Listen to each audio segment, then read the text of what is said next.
North Korea's Kim Jong-un is vowing, quote, full and unconditional support for Russia's President Vladimir Putin. The two leaders met for hours earlier today. They held talks after touring a remote rocket launch facility in Russia's Far East.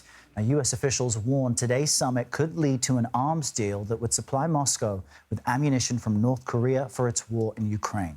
CBS News foreign correspondent Imtiaz Tyab joins us now from Ukraine with more on this. Imtiaz, tell us about this summit and how it really highlights the aligning interests, apparently, of Russia and North Korea.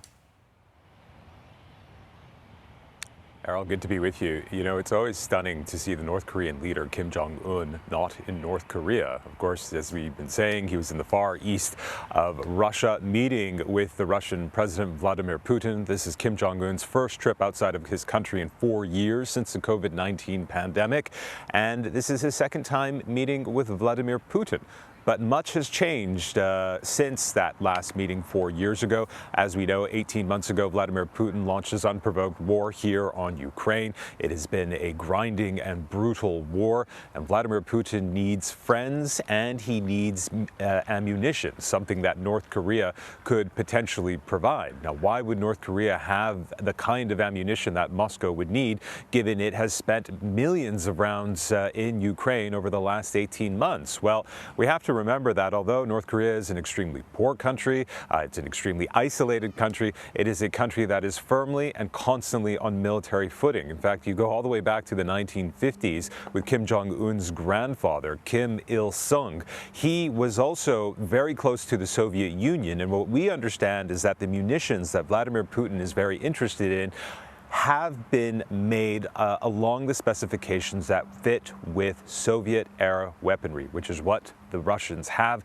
That is something Vladimir Putin wants, and it looks like that a deal on that front is very close. What is it in for North Korea? As we've been saying, a very poor country, desperately needs food, desperately needs cash, but there's a potential that Vladimir Putin could also give Kim Jong-un things like technology for its nuclear submarines and its spy satellites. So, Imtiaz, considering Russia may get ammunition, North Korea may get technology and some of the things it needs, how is the U.S. looking at this alignment, considering those are adversaries of this country?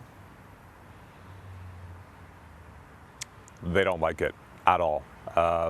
Washington has warned Putin that they are going to be in violation of several UN resolutions, but it would appear that North Korea and Russia don't really seem to care, and that this deal, whatever it looks like, is something that's going to benefit them both. Errol. Yeah, that may be the point. Imtiaz Tyab, great to have you reporting out of Ukraine. Thank you.